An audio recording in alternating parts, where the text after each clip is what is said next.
नमस्कार मित्रों, आपका फिर से स्वागत है हमारा इस न्यू वीडियो में। दोस्तों आज के इस वीडियो में हम बात करेंगे जैसे कि अभी एक नया अपडेट निकल के आ रहा है आरबीआई की तरफ से, रिजर्व बैंक ऑफ इंडिया की तरफ से, कि आप अगर नॉमिनी का नाम आप ऐड करना चाहते हैं तो अब आप 4 आदमी का नाम ऐड कर सकते हैं। इससे पहले क्या होता था कि अगर आप खाता खुलवाते हैं बैंक में, अगर आप अकाउंट ओपनिंग कराते हैं तो उसमें क्या होता था, आपको एक आदमी का ऑप्शन दिया जाता था कि आप किसको नॉमिनी रखना चाहते हैं। अगर कोई किसी का माता पिता अगर अकाउंट खुलवाते थे तो वो अपने पुत्र और पुत्री का देते थे, यानी बेटा बेटी का देता था। लेकिन मान लीजिए अगर उसका बेटा बेटी अगर खुलाता है तो वो चाहता है, उस पर वो डिपेंड करता है कि वो किसका किसका नाम उसमें डाल सकता है। तो देखिए सारा प्रक्रिया हम इस वीडियो में बताएंगे। अगर आप हमारे चैनल पे फर्स्ट टाइम वीडियो देख रहे हैं तो चैनल को लाइक कीजिए, कमेंट कीजिए, सब्सक्राइब कीजिए, दोस्तों को भी शेयर कीजिए ताकि इस तरह का इन्फॉर्मेटिव वीडियो आपको हमेशा देखने को मिलता रहेगा।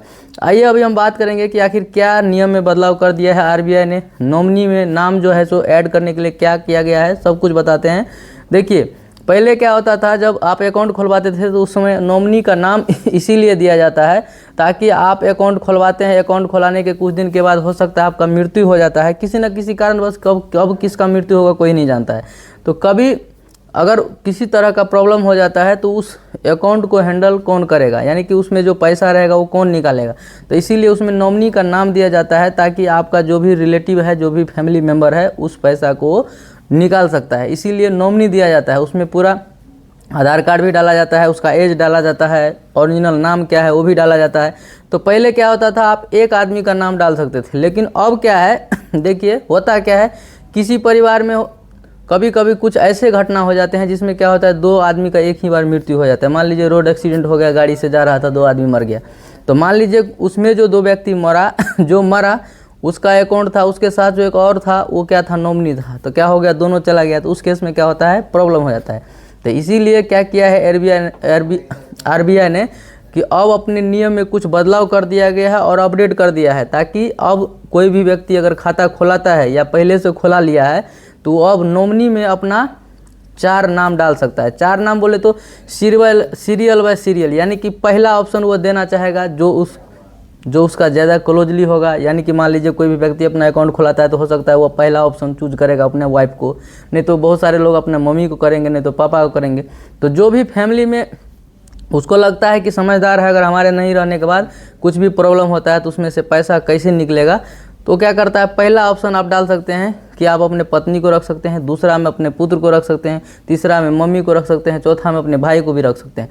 तो आप किसी को भी रख सकते हैं। उसमें से क्या होगा, ऑप्शन के हिसाब से मान लीजिए अगर आपके नाम से अकाउंट है, सेकेंड वाला व्यक्ति का क्या होता है, डेथ हो जाता है, आप जिंदा हैं, लेकिन कुछ दिन के बाद फिर आपकी मृत्यु हो जाती है, तो फिर उस पैसा को कौन निकालेगा। तो इसीलिए ये सब केस ज़्यादा फंस रहा था।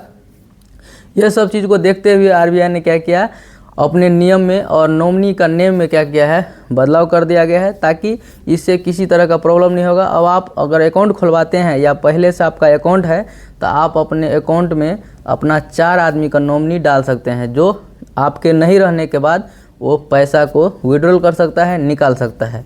तो दोस्तों मैं उम्मीद करता हूँ कि आपको इस वीडियो के माध्यम से समझ में आ गया होगा कि आखिर आरबीआई ने क्या क्या रूल्स बदल दिया है। और इससे पहले मैं आपको एक बात और बता दूं कि अभी आपको पता होगा कि बहुत सारा न्यूज़ चल रहा है अभी मार्केट में कि 500 का नोट बहुत ज़्यादा फ्रॉड कर रहा है, यानी कि डुप्लीकेट नोट बहुत ज़्यादा आ गया है मार्केट में। तो आपको कैसे पहचानना है उसमें, तो आप इस नोट में देख सकते हैं, यहाँ पे हम हाईलाइट कर दिए हैं कि इस नोट में देखिए इसका स्पेलिंग में क्या है, क्या लिखा हुआ है, और नीचे का जो नोट आप देख रहे हैं यहाँ पे उसमें देखिए कि उसका स्पेलिंग में क्या है। यानी कि एक लेटर का प्रॉब्लम है जो मशीन भी उसको फाइंड आउट नहीं कर पा रहा है कि आखिर ये पैसा ओरिजिनल है या डुप्लीकेट है। तो सोचिए बनाने वाला को कितना दिमाग है कि मशीन भी अभी नहीं पकड़ पा रहा है, न बैंक पकड़ पा रहा है, न एटीएम में पकड़ा रहा है। लेकिन अब क्या हो रहा है, लोग थोड़ा जागरूक हो गए हैं, तो अब बहुत सारे लोग समझने लगे हैं। इसीलिए आरबीआई ने क्या किया, अपना एक न्यू गाइडलाइन जारी किया है और उसमें बताया है यही जो ये लेटर जो आप देख रहे हैं इसको देखना है आपको, लेटर स्पेलिंग सही है या नहीं है। अगर आप पढ़ लेते हैं तब तो ठीक है, अगर नहीं पढ़ पाते हैं तो किसी को पढ़वा लीजिए अगर आपके पास 500 का नोट है, नहीं तो आप फिर क्या हो जाएगा, फ्रॉड के शिकार हो जाएंगे और आपका क्या होगा, आपके साथ ठगी हो जाएगा, आपका पैसा बर्बाद हो जाएगा। दोस्तों अगर आपको हमारा ये वीडियो अच्छा लगा होगा तो चैनल को लाइक, कमेंट और सब्सक्राइब जरूर कीजिएगा, क्योंकि आपका एक लाइक, एक कमेंट, एक सब्सक्राइब हमारे लिए एक मोटिवेशन होता है कि किसी भी एक यूट्यूबर का जो भी वीडियो बनाता है उसको बस यही चाहिए, आप लोग लाइक कीजिए, कमेंट कीजिए, दोस्तों के साथ शेयर कीजिए। बाकी वीडियो लास्ट तक देखने के लिए थैंक यू, धन्यवाद।